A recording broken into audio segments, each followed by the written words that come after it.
Gibraltar, le 4 juillet 1943, quatrième année de guerre. L'avion du Premier ministre polonais Władysław Sikorski décolle à 23h07 et s'écrase en mer 16 secondes plus tard. Aujourd'hui encore, la chute de cet avion reste une énigme. Accident, sabotage, voire attentat.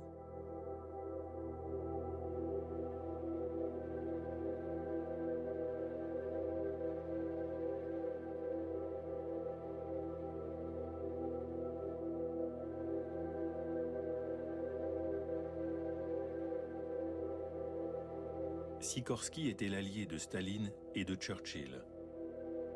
Ces derniers auraient-ils sacrifié le général polonais au nom de leurs intérêts ?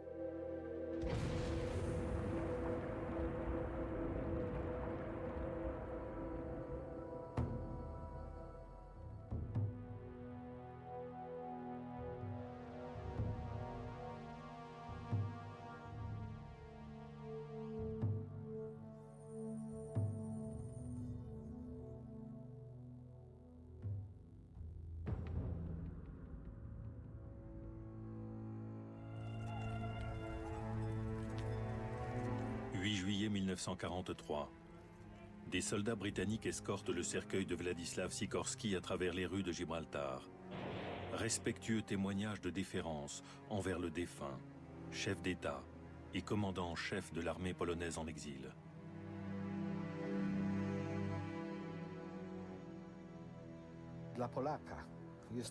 Pour les Polonais, la mort de Sikorski est un événement particulièrement douloureux. C'est une césure. Ce jour-là, l'histoire de la Pologne a pris un tournant radical. Cracovie. C'est en la cathédrale de Wawel, auprès des sépultures des rois polonais, que Sikorski trouvera sa dernière demeure. Mais sa disparition n'en finit pas de hanter la nation polonaise. Incertitudes, contradictions et théories du complot flottent sur la mort du dernier héros de guerre polonais.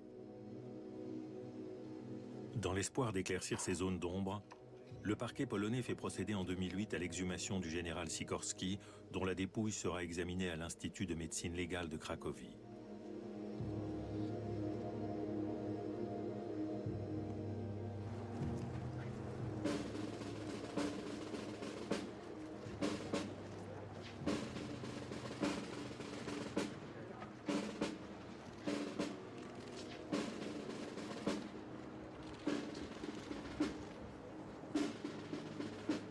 Plus de 60 ans après les faits, l'administration polonaise enquête sur cette étrange affaire.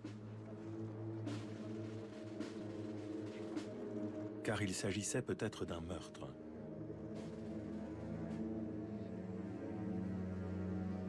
Grâce aux méthodes modernes et aux instruments les plus récents, on espère découvrir enfin les véritables circonstances du décès. Les radiographies révèlent 66 fractures et un éclat de bois dans la boîte crânienne. D'après les résultats de l'autopsie, le général n'a été ni étranglé, ni tué par balle, ni empoisonné. Mais du point de vue historique, des interrogations demeurent. Aujourd'hui, la guerre est finie et pourtant de nombreuses questions demeurent sans réponse. Soit parce que l'accès à certaines archives est toujours interdit, soit parce que certains documents ont purement et simplement disparu. À mon avis, en ce qui concerne l'affaire, très sensible et controversée, de la mort du général Sikorski, certains dossiers demeurent inaccessibles quand ils n'ont pas été éliminés d'entrée de jeu. C'est un fait établi que les diplomates britanniques avaient coutume de faire brûler les télégrammes embarrassants tout de suite, après en avoir pris connaissance. C'était d'ailleurs écrit dessus, afin que les documents compromettants ne soient même pas enregistrés. Le général Sikorski est marié et père d'une fille à laquelle il est très attaché. Durant la Première Guerre mondiale, il sert dans les rangs de l'armée autrichienne. Dans le même temps, il se bat clandestinement pour l'indépendance de la Pologne, divisée entre l'Autriche, la Prusse et la Russie. Il est d'un tempérament ambitieux et obstiné. L'ascension de Sikorski vers la tête politique et militaire de son pays débute en 1939, 4 ans avant sa disparition.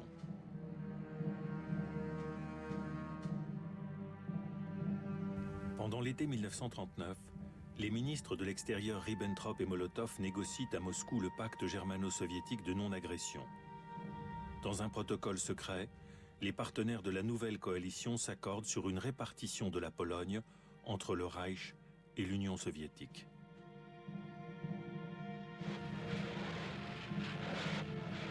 Une semaine plus tard, le 1er septembre, les Allemands attaquent la Pologne.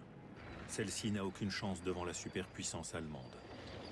La Grande-Bretagne et la France déclarent la guerre à l'Allemagne, mais elles n'apportent aucun soutien militaire à la Pologne.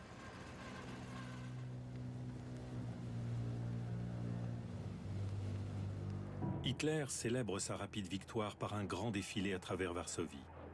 Pour la Pologne, c'est le début de la période la plus sinistre de son histoire, des années d'oppression et de terreur. Mi-septembre, l'armée rouge occupe la moitié orientale du pays, qui tombe sous le contrôle de Staline. Les Polonais sont désormais un peuple sans État. Celui-ci est rayé de la carte, ses habitants sont humiliés, déportés, assassinés.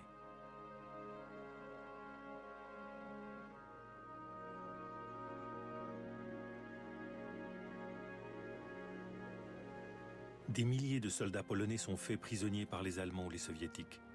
La marine et l'armée de l'air, en revanche, parviennent presque entièrement à s'enfuir à l'étranger. Sikorski est à leur côté. C'est à partir de ces unités que le général formera l'armée polonaise en exil.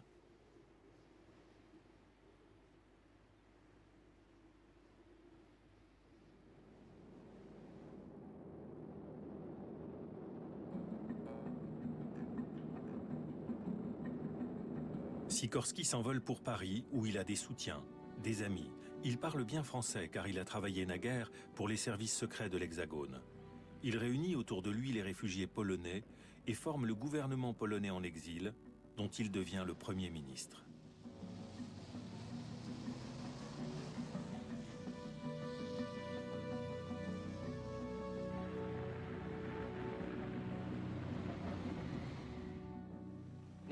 Le nouveau chef du gouvernement parvient à mobiliser les exilés polonais divisés grâce à des discours enflammés.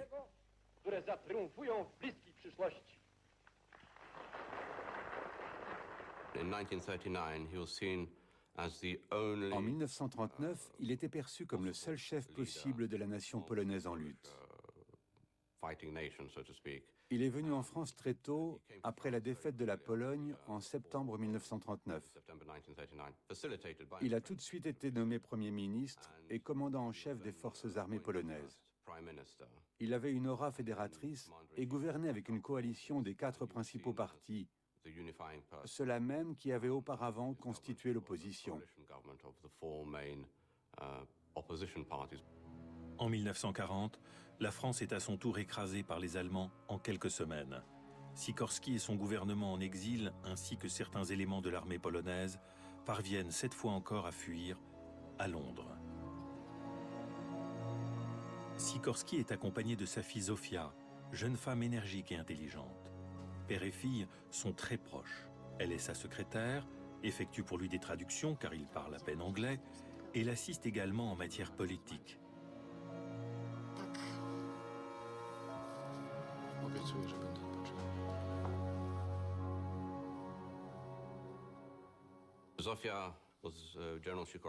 Zofia était la fille unique du général Sikorski.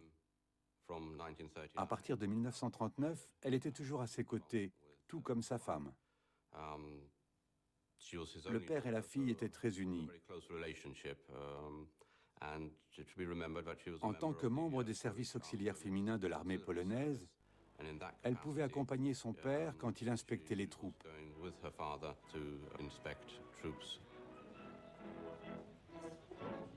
Le général Sikorski est à la tête d'une armée de près de 100 000 soldats.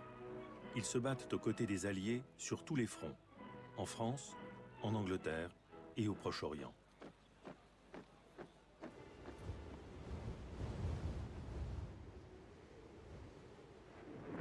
« 22 juin 1941, à la surprise générale, Hitler attaque l'Union soviétique. Conformément au plan d'attaque Barbarossa, l'armée allemande progresse à grands pas vers l'Est. Dans un premier temps, l'armée rouge, impuissante face à l'avancée allemande, essuie de lourdes pertes. Staline a désormais un besoin urgent de l'aide occidentale. Le gouvernement britannique insiste pour que Sikorsky s'entende au plus vite avec le dirigeant soviétique. Des négociations sont engagées en vue d'une normalisation des relations russo-polonaises et un accord sera signé dans l'année. Le Premier ministre britannique Chamberlain et sa politique de conciliation n'ont pas empêché l'invasion de la Pologne. Très tôt, Churchill avait percé Hitler à jour. On ne peut pas amadouer les dictateurs, il faut leur résister. En mai 1940, Churchill accède lui-même à la fonction de Premier ministre. Si l'Angleterre a déclaré la guerre à l'Allemagne à cause de la Pologne, elle n'est pas passée à l'action pour autant. Comment le nouveau chef du gouvernement se comportera-t-il ? Depuis l'entrée en guerre de l'Union soviétique jusqu'à Yalta, et même au-delà, la Grande-Bretagne a poursuivi une politique d'apaisement vis-à-vis de l'URSS. Et il est évident que l'Union soviétique voulait maintenir les frontières telles qu'elles étaient à la veille de l'opération Barbarossa. Churchill et le gouvernement britannique le savaient bien. Ils savaient également que si l'on soulevait la question, Staline allait voir rouge. La Grande-Bretagne a poursuivi sa politique d'apaisement vis-à-vis de Staline et de l'Union soviétique, et il était clair que la Pologne serait la principale victime de cette stratégie. Sikorsky se rend à Washington. Il demande au président américain de le soutenir contre Staline, mais Roosevelt se contente de faire entrevoir à la Pologne des indemnisations territoriales aux dépens de l'Allemagne. Au mois d'août 1942, Churchill rend visite à Staline à Moscou.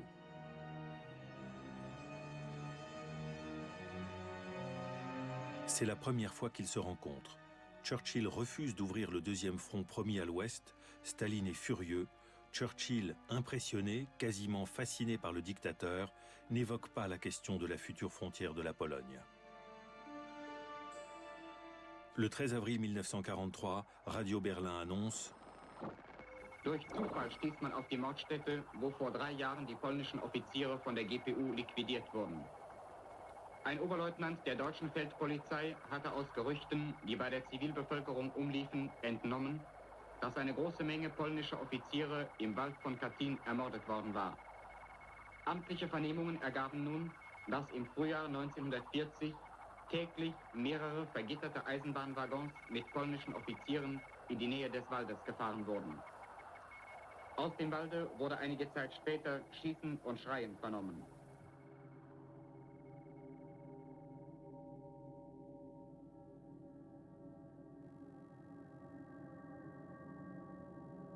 Par une exhumation publique, la propagande allemande révèle au monde ce que la Wehrmacht a découvert dans la forêt de Katyn.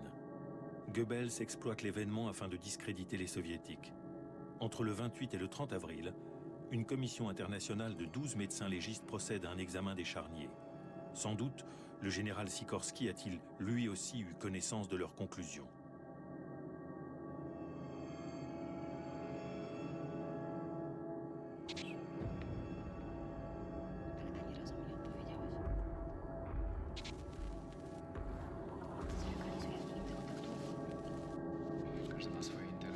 Le rapport dévoile des faits aussi tristes que choquants. Dans la forêt de Katyn reposent des milliers de cadavres d'officiers polonais disparus depuis 1939 et manifestement exécutés au printemps 1940 par le NKVD, la police secrète soviétique. Staline, cependant, accuse les Allemands. General Sikorski could not, as the Prime Minister of Poland, En tant que Premier ministre et commandant en chef des forces armées polonaises, le général Sikorski ne peut garder le silence sur ce massacre. Il avise Churchill que des communiqués de presse relaieraient l'information, ce que les soviétiques ne manqueraient pas de mal prendre. Or, Churchill tient à éviter de contrarier les alliances de l'Union soviétique, que Britanniques et Américains considèrent comme indispensables pour gagner la guerre.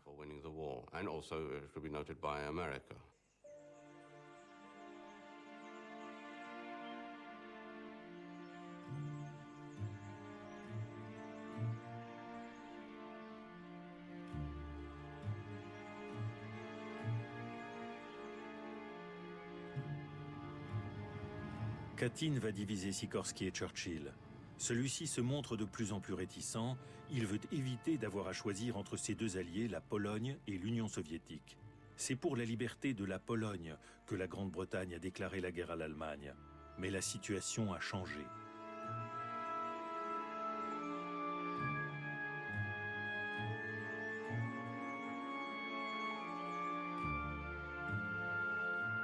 Le 15 avril, Sikorsky se rend à Downing Street.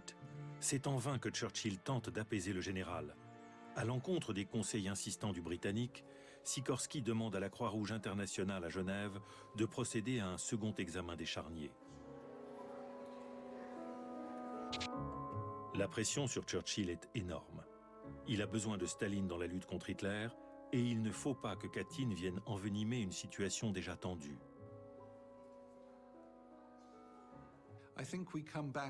On en revient à la politique d'apaisement que pratiquait la Grande-Bretagne vis-à-vis de Staline. Il fallait à tout prix éviter de perturber les relations anglo-soviétiques, car la grande crainte de Churchill et du gouvernement britannique était que Staline et Hitler négocient une paix séparée. Il était donc capital d'éviter tout sujet de discorde avec le dictateur. N'oublions pas qu'en un an, les Britanniques avaient par 2 fois promis d'ouvrir un second front en Europe et que par 2 fois, ils n'avaient pas tenu leur promesse. Dans ces conditions, ils ne pouvaient pas prendre le risque d'offenser à nouveau Staline. Loin de soutenir Sikorsky, Churchill et Eden, le ministre des Affaires étrangères, étaient furieux que les Polonais fassent intervenir la Croix-Rouge. Sikorsky, lui, veut en avoir le cœur net. Il ne peut passer outre ce forfait monstrueux à l'égard de la Pologne pour des raisons diplomatiques. Mais Staline se refuse à tolérer pareilles accusations. Le 26 avril 1943, Ivan Maïski, l'ambassadeur soviétique à Londres, rompt les relations diplomatiques avec le gouvernement de Sikorsky. Dans une note du ministre des Affaires étrangères Molotov, on peut lire « Le gouvernement soviétique sait que cette campagne a été lancée par le gouvernement polonais afin d'exercer des pressions destinées à soutenir l'hypocrite diffamateur hitlérien en vue d'arracher des concessions territoriales. Un coup de poignard contre l'Union soviétique, alors que celle-ci fait de lourds sacrifices dans la guerre contre la tyrannie hitlérienne. » Goebbels était bien décidé à tirer profit des meurtres que la Wehrmacht avait découverts à Katyn. Il voulait semer la zizanie dans le camp occidental. Et il a d'ailleurs bien failli réussir. L'Union soviétique aurait été mise à nu, ce qui n'était pas dans l'intérêt des puissances alliées. C'est pourquoi Londres, Washington et Varsovie ont minimisé la chose.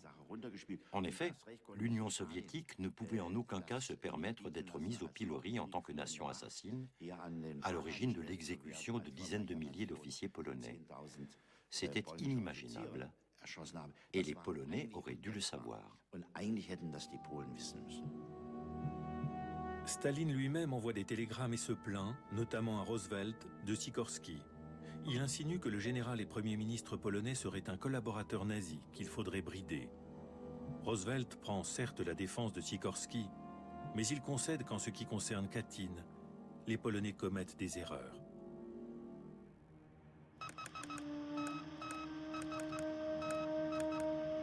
Le 6 mai 1943, Staline envoie à Churchill un télégramme exigeant en des termes très durs un remaniement du gouvernement polonais.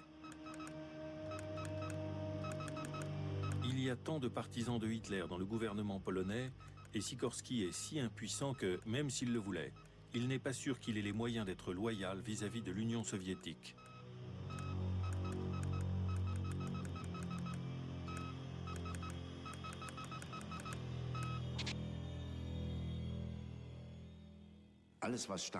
Dans les accusations que porte Staline, que ce soit par écrit ou de vive voix, il y a toujours un fond de vérité.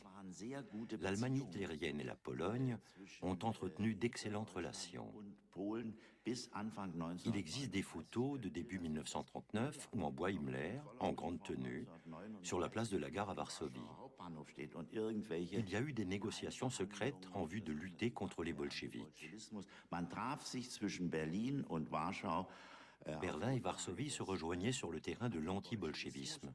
et de l'antisémitisme. Ce sont des points communs qui existaient bel et bien. Gibraltar, territoire britannique, est une importante base militaire entre l'Est et l'Ouest. Des avions viennent y faire escale et s'approvisionner en carburant. Fin mai 1943, 6 semaines avant de mourir, Sikorski, accompagné de sa fille Zofia, entreprend un voyage en Égypte et en Irak pour inspecter les troupes polonaises. Sikorski avait été averti du danger que présentait ce voyage au Proche-Orient.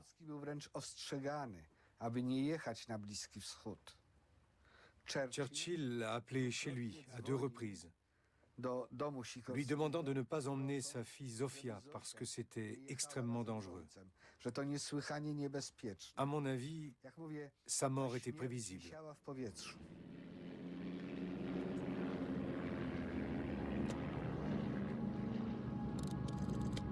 À peine l'appareil, un bombardier remanié du type Liberator, avait-il quitté Gibraltar, que le gouvernement en exil à Londres reçoit un appel anonyme.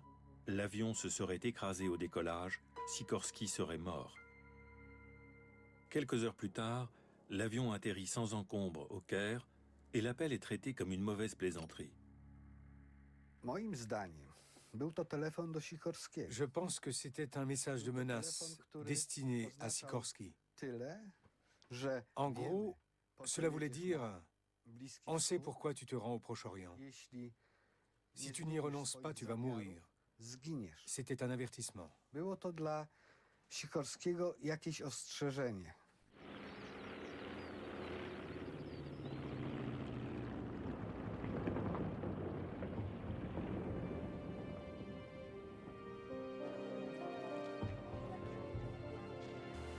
L'itinéraire de Sikorski comprend plusieurs villes du Proche-Orient, notamment Le Caire et Bagdad.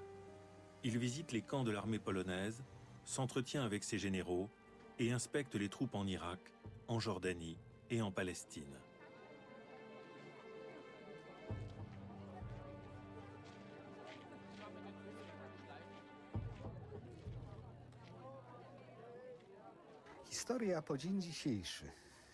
Jusqu'à aujourd'hui, on ne sait pas très bien pourquoi Sikorski est allé au Proche-Orient.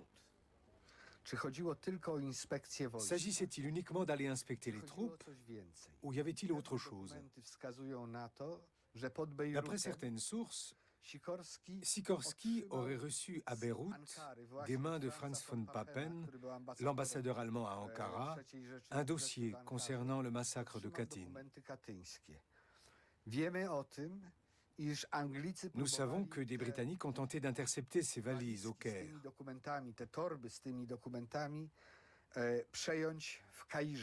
Sikorski a fait un scandale et a formellement interdit que l'on touche à ses bagages.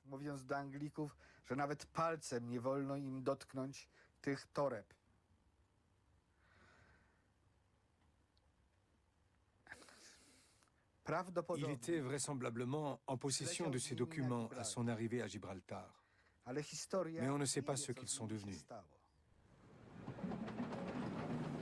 Dans le même temps, le messager Jan Gralewski traverse toute l'Europe, de Varsovie jusqu'en Espagne, pour le compte de l'armée clandestine polonaise.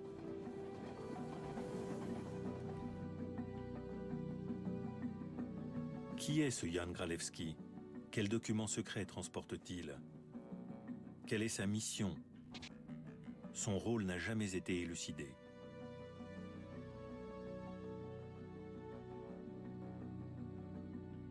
Il atteint Gibraltar par des chemins détournés, porteur d'un message qu'il est chargé de remettre au chef du gouvernement et de l'armée polonaise. Sikorski ne le connaît pas, on aurait donc aussi bien pu l'intercepter et l'échanger en cours de route.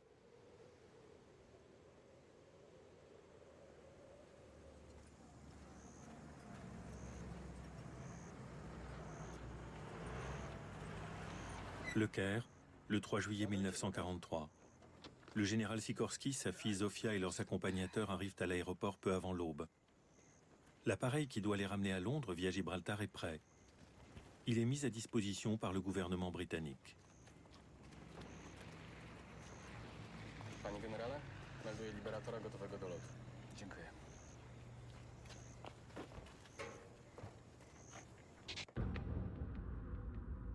Pour le retour à Gibraltar, Sikorsky choisit le pilote tchèque Eduard Prál.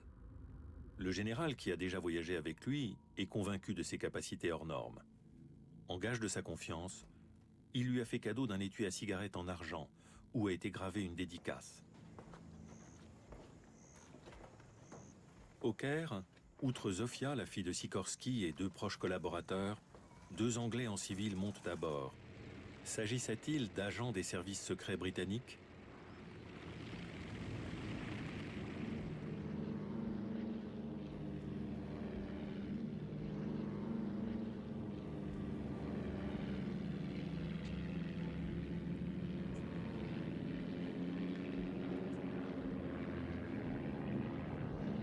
Le long vol au-dessus de la Méditerranée se déroule sans incident.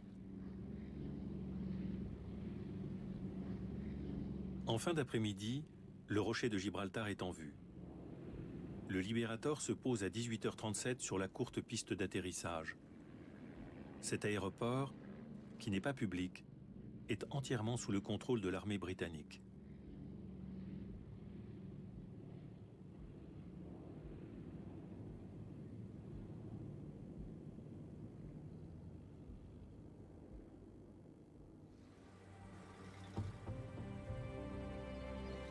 Noel Mason McFarlane, le gouverneur de Gibraltar, accueille en personne Sikorsky et sa fille.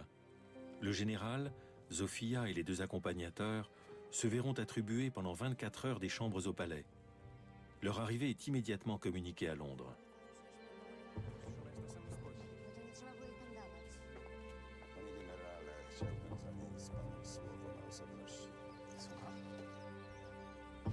Puis, McFarlane exprime le souhait de s'entretenir en tête-à-tête avec Sikorsky.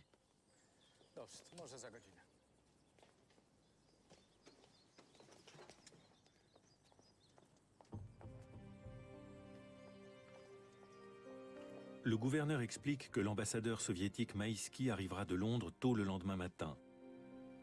Afin d'éviter tout incident diplomatique, mieux vaudrait que Maïski ne sache pas que Sikorsky est à Gibraltar. McFarlane prie Sikorsky et sa délégation de bien vouloir demeurer dans leurs appartements jusqu'au départ de Maïski. Le général accepte, car il sait combien la situation est explosive.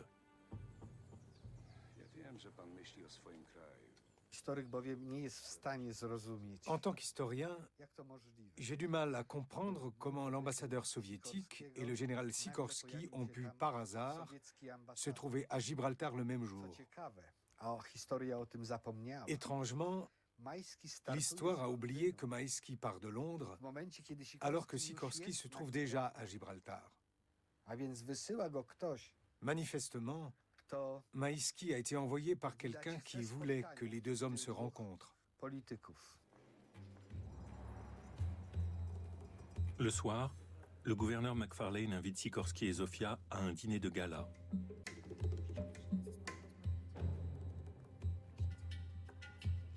Des officiers et soldats polonais stationnés à Gibraltar sont également confiés au festin.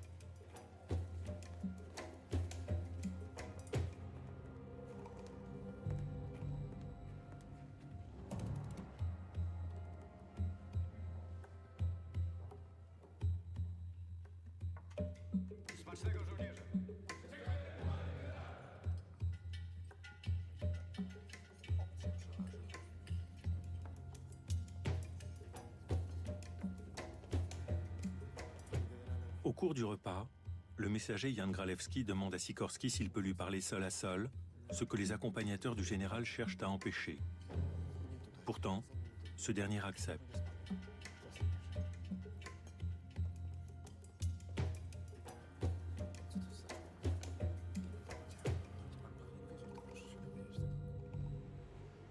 Le lendemain 4 juillet 1943, vers 7 heures du matin, l'appareil de l'ambassadeur soviétique atterrit à Gibraltar. Ivan Maïski voyage lui aussi à bord d'un Liberator mis à disposition par l'armée britannique. À bord se trouve au moins un agent des services secrets soviétiques, peut-être plusieurs. L'avion de Maïski se gare juste à côté de celui du même modèle de Sikorsky. Staline, indigné de ne toujours pas voir s'ouvrir un second front à l'ouest, rappelle à Moscou ses ambassadeurs en poste à Londres, Washington et Ottawa.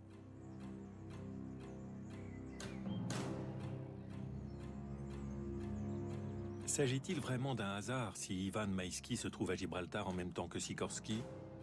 Si Macfarlane avait réellement voulu éviter un incident diplomatique, il aurait, sans difficulté, pu repousser d'une journée l'arrivée de Maïski.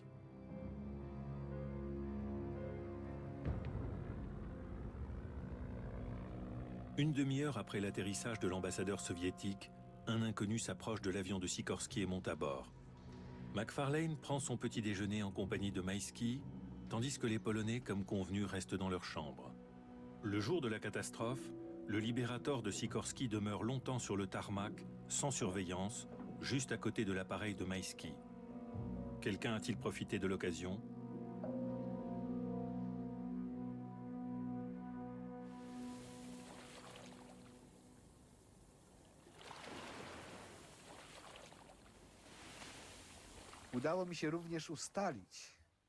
J'ai réussi à établir que Maïski n'est pas reparti de Gibraltar pour le Caire ce jour-là à midi, c'est-à-dire quelques heures avant la catastrophe, mais en pleine nuit, bien après l'accident. Il était donc à Gibraltar pendant tout ce temps. Pourquoi faire? A-t-il seulement été témoin des événements ou a-t-il lui-même joué un rôle? On n'en sait rien. Ce qu'on sait en revanche, c'est que Maïski était le bras droit de Lavrenti Beria, le chef du NKVD. Et à ce titre, il aurait bien pu jouer n'importe quel rôle à Gibraltar. Et pourquoi pas celui de l'assassin?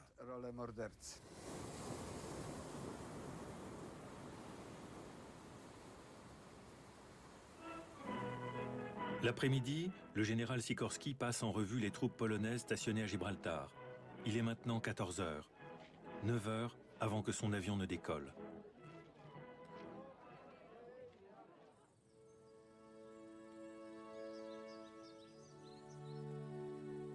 Un véhicule de service attend Zofia pour la conduire faire des emplettes. La jeune femme hésite à laisser son père seul, mais celui-ci insiste pour qu'elle y aille.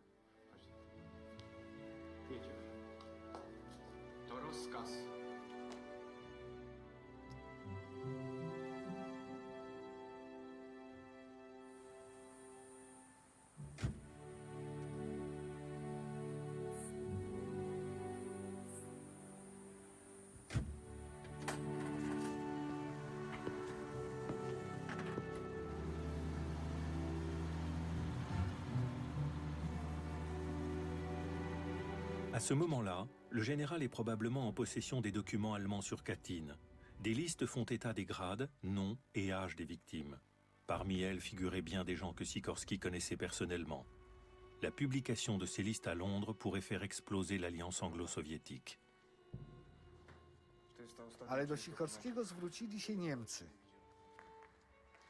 Les Allemands se sont adressés à Sikorski et lui ont remis des documents concernant les meurtres de Katyn.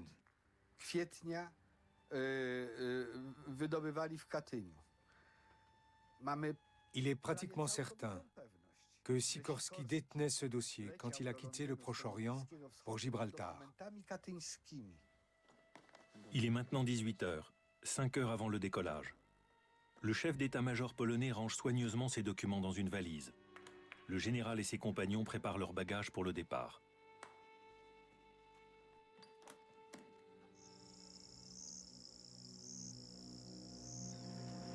À l'aéroport, on fait le plein du Liberator AL523. Le pilote contrôle l'état de l'appareil. Tout semble normal.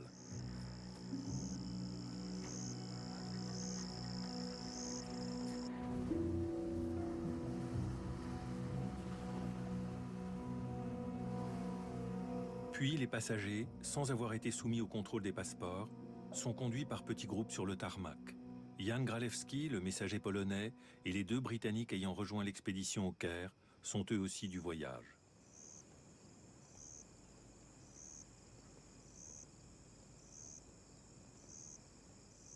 Le général Sikorski et sa délégation sont les derniers à se présenter. Le gouverneur Mason Macfarlane prend personnellement congé de son invité sur la piste. Enfin, Sikorski et ses compagnons montent à bord. Au moment du départ, le pilote ne porte pas de gilet de sauvetage, par superstition. Il démarre les moteurs, on ferme les portes et les hublots. Puis il fait signe qu'il est prêt pour le décollage. Le Liberator roule jusqu'à l'extrémité ouest de la piste, dont les lumières avaient été éteintes pour le décollage. Mais l'appareil restera longtemps immobile et sans raison apparente dans l'obscurité la plus totale.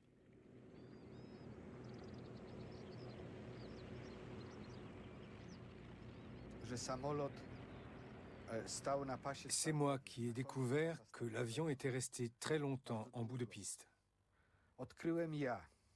Il y a plusieurs années, j'ai réussi à retrouver le chef des services secrets de l'armée polonaise qui me l'a raconté. L'appareil est resté stationné sur la piste pendant 50 minutes. On en sortait des choses, on en mettait d'autres. Tout cela dans l'obscurité la plus totale. 20 minutes, 50 minutes, les indications varient. Enfin, l'appareil amorce le décollage.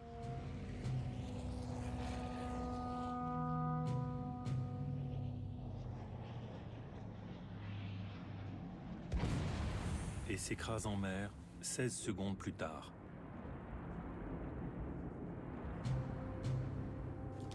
À l'aéroport, on donne immédiatement l'alerte. Des équipes de sauvetage se précipitent, on met des canots à la mer.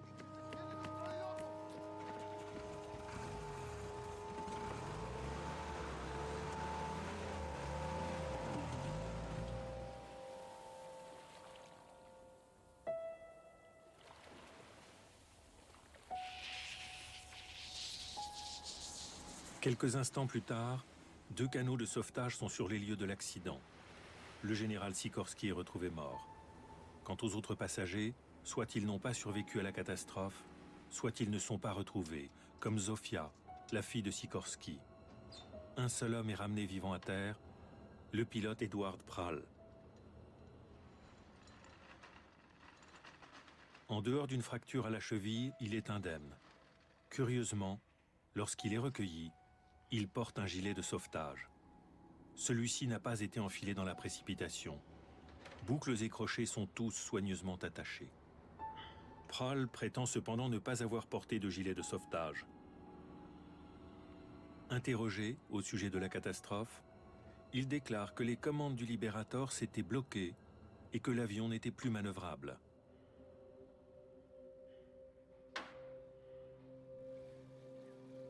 Le lendemain, on commence à s'affairer autour du Liberator. L'appareil est entier au fond de l'eau peu profonde. Des plongeurs inspectent les lieux de l'accident. Zofia, la fille de Sikorski, ainsi que 4 autres passagers, demeurent introuvables.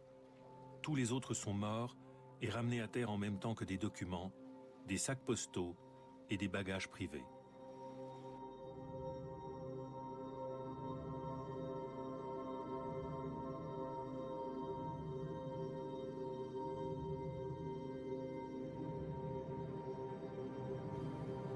Des papiers remontent à la surface, ainsi que des liasses entières de livres sterling.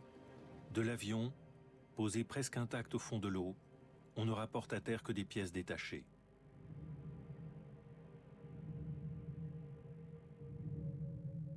Le pilote niera à plusieurs reprises avoir porté un gilet. Pourtant, plusieurs sauveteurs témoignent qu'après l'accident, Prahl en portait un. Pourquoi affirme-t-il aussi énergiquement le contraire ?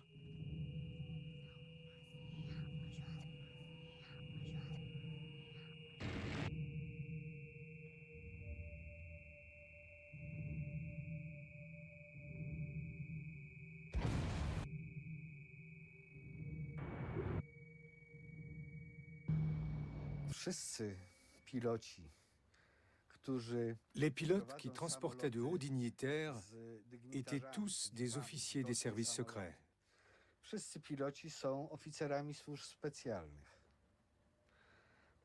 Prahl en faisait lui aussi partie. Et il devait donc exécuter les ordres. Dans toute l'Europe, le bruit se met à courir que Sikorski aurait été assassiné.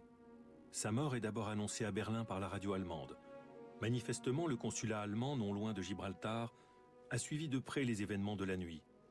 Les Allemands soupçonnent Churchill d'être impliqué dans cette catastrophe.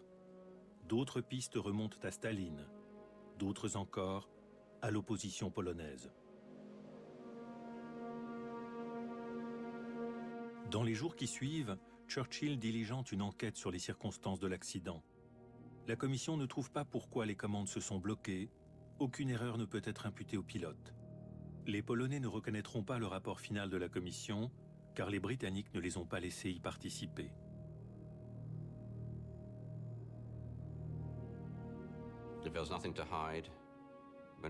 S'il n'y avait rien à cacher, pourquoi ne pas avoir laissé les inspecteurs polonais se joindre à l'enquête?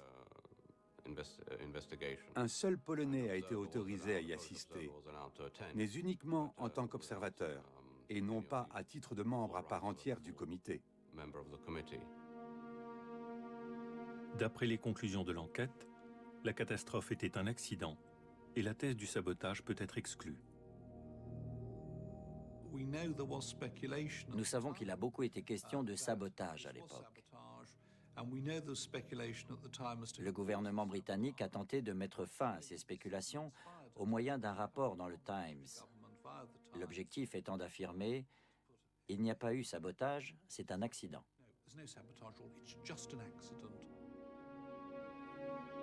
Le rapport conclut cependant qu'un inconnu s'était introduit à bord de l'appareil.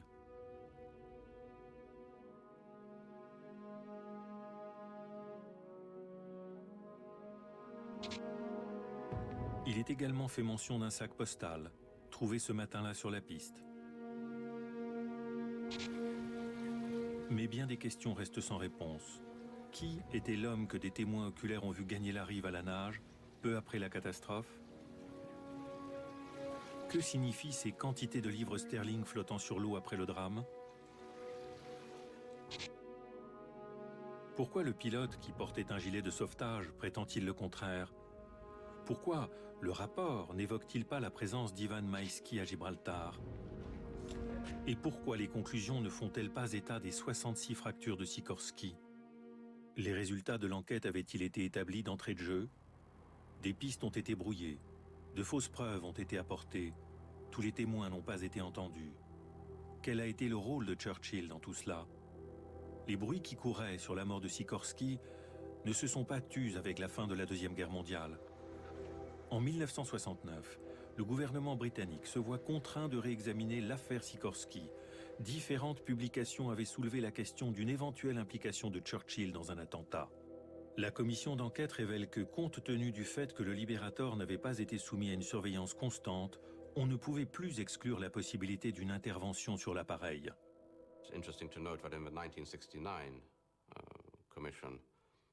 C'est le Parti travailliste qui a engagé la seconde enquête. Elle a d'ailleurs été vivement critiquée. Ce qui est intéressant, c'est qu'elle conclut que les premières investigations ont été beaucoup trop promptes à exclure le sabotage. La seconde commission d'enquête laisse la question en suspens. Le rocher de Gibraltar comporte tout un système de galeries. Des armes et des provisions sont entreposées dans ces grottes et souterrains qui sont surveillés nuit et jour. Douglas Martin était l'un de ces gardiens. En octobre 1967, il décrit ce qu'il a vu dans la nuit du 4 juillet 1943. Es war eigentlich keine richtige Bruchlandung. Es kam herunter wie zu einer Notlandung mit ziemlich hoher Geschwindigkeit. Die Motoren liefen immer noch. Während ich zu meinem Felsplateau zurückging, sah ich, dass das Flugzeug schon ziemlich abgesunken war. Und an der Seite, die mir am nächsten lag, das heißt auf der mir zugewandten Tragfläche, erkannte ich etwas, das aussah wie ein Mann. Ich habe keine Ahnung, wie er aus dem Flugzeug herausgekommen ist, aber er ging auf der Tragfläche entlang in Richtung ihrer Spitze. Er schien sehr sicher zu sein und ging ganz aufrecht.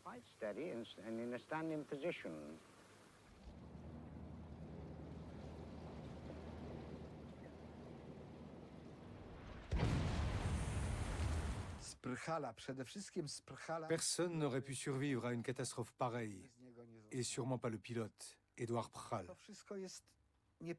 Toute cette théorie de l'avion qui s'écrase est fausse.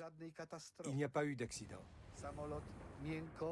L'appareil s'est posé en douceur et il est resté à la surface encore 6 ou 8 minutes avant de sombrer.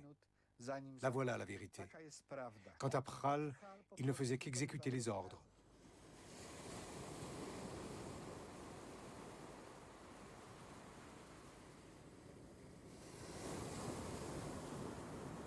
Que s'est-il réellement passé tandis que l'avion attendait, au bout de la piste de décollage?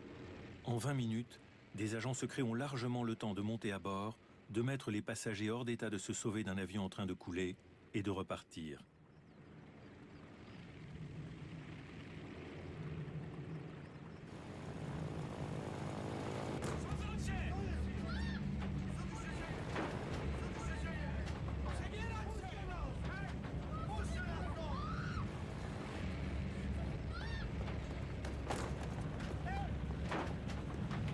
Était-ce l'agent secret soviétique, infiltré par Ivan Maïski, ou carrément une action que les services secrets britanniques auraient accomplie seuls?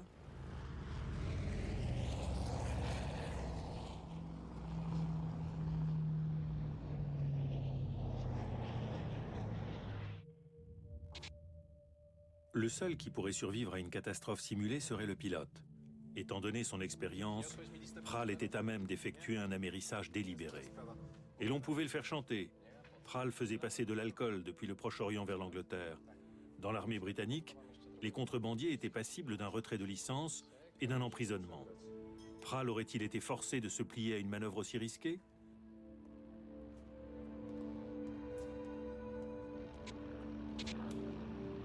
Et quel serait le rôle d'Ivan Maïski? Plus tard, dans ses mémoires, il prétendra ne pas avoir été présent à Gibraltar le jour de l'accident. Dans son livre, Maïski ne dit pas la vérité sur Gibraltar. Il ment. D'ailleurs, il ment sur tout ce qui concerne le drame. Il prétend être arrivé à Gibraltar le 5 juillet, après la mort de Sikorski, dont il ignorait tout.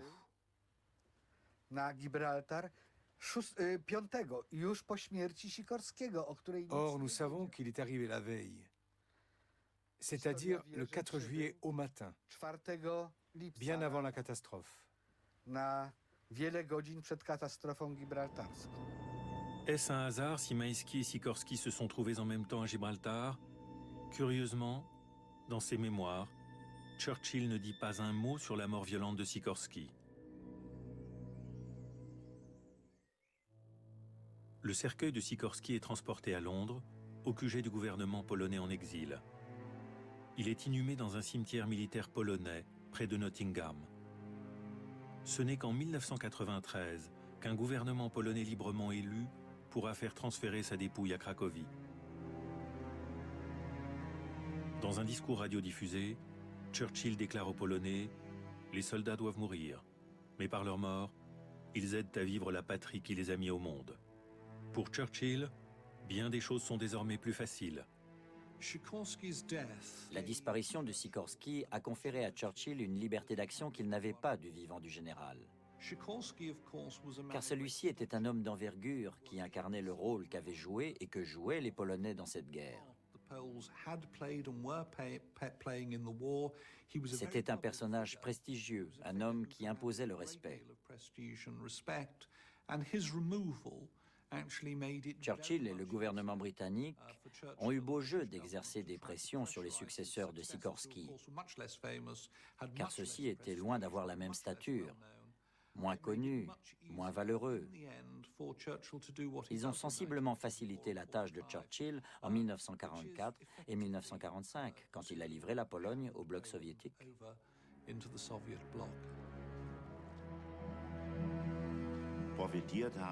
Le drame a profité aux relations entre Staline et les puissances occidentales. En 1944, l'harmonie règne, puisque le trouble fait qu'était la Pologne n'est plus d'actualité. Le gouvernement suivant, celui de Mikołajczak, était bien trop faible pour jouer quelque rôle que ce soit en politique internationale. À partir de là, Staline peut miser sur un État communiste en Pologne et il va s'y employer avec une résolution sans faille. Stanislas Mikołajczak, le successeur de Sikorski, n'a aucune chance de s'imposer dans la partie que jouent les trois grands. À Moscou, en octobre 1944, ce n'est pas Staline mais Churchill qui l'oblige à renoncer à la moitié orientale de la Pologne.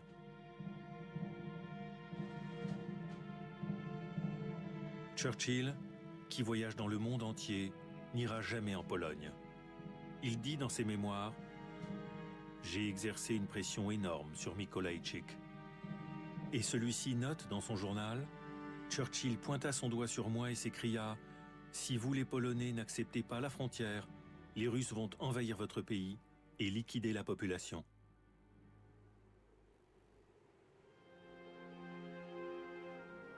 Aujourd'hui, les circonstances exactes dans lesquelles Sikorski a trouvé la mort n'ont toujours pas été éclaircies. Rien ne prouve qu'il s'agisse d'un meurtre, mais bien des éléments indiquent que Staline a commandité l'assassinat et que Churchill l'a couvert.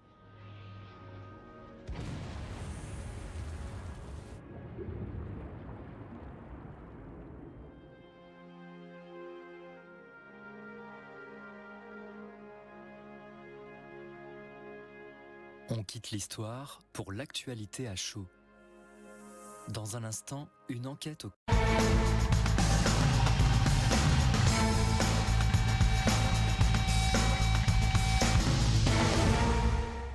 C'est le grand débat que nous allons consacrer au massacre de Katyn. Pour en parler, Alexandra Viato, historienne d'origine polonaise. Vous êtes l'une des premières, pour moi en tout cas, à avoir écrit sur Katyn, puisque je me souviens très bien de votre livre, c'était aux éditions Complexes, je crois au début des années 80, qui s'appelle Katyn, l'armée polonaise assassinée.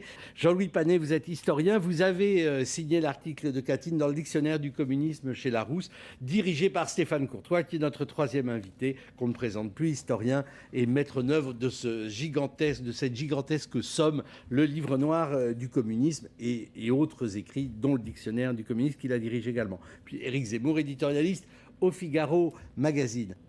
Et si nous parlons aujourd'hui de ce massacre, si nous allons tenter d'analyser cette guerre de propagande assez incroyable qui pendant 40 ans a opposé l'Allemagne et la Russie, c'est parce que le grand cinéaste polonais Wajda consacre à ce drame, à ce traumatisme dans l'histoire de la Pologne, un film. Pauline de Préval a rencontré le cinéaste Andrzej Wajda. Nous avons été libres et on aurait pu tourner ce film dès 89. Mais il y a eu deux sortes d'obstacles.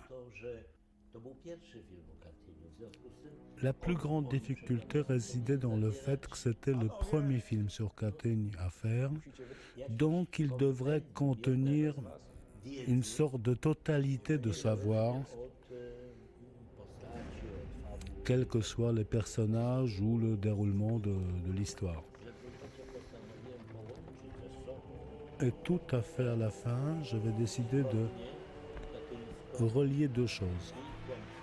Le crime de Katyn et le mensonge sur Katyn. Je me suis décidé à choisir dans les notes et souvenirs des scènes qui concernent les officiers. Ce sont surtout les choses basées sur les documents trouvés sur leur dépouille après l'exhumation à Katyn. Et d'autre part, je me suis référé aux souvenirs, aux mémoires des femmes telles ma mère. Et très souvent, ce sont les filles qui ont rédigé des années plus tard le récit de leur mère, comment elles ont attendu, comment elles ont été trompées pendant des années. Oui, mon père, Jakub Wajda, capitaine du 72e régiment d'infanterie, est une victime du crime de Katyn, et tandis que ma mère, Aniela,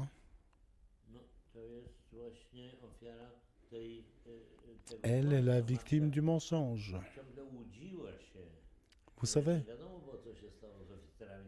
Comme on ne savait pas exactement ce qui s'était passé avec ceux qui étaient internés dans les autres camps, ma mère avait toujours cette illusion. Jusqu'à sa mort, elle espérait que mon père était toujours vivant et qu'il reviendrait de la guerre. Et je dois dire que c'était très émouvant.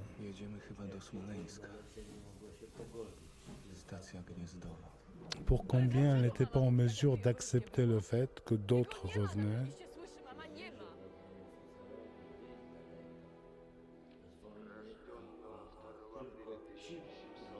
Et seuls ceux qui étaient emprisonnés par les soviétiques ne reviendront jamais.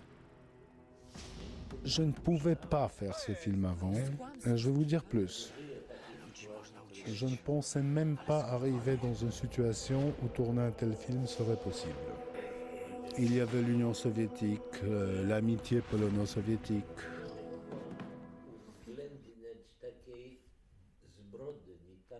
Le crime ne cadrait pas avec. Un crime commis sur les prisonniers de guerre, c'est le plus grand délit qu'on puisse faire.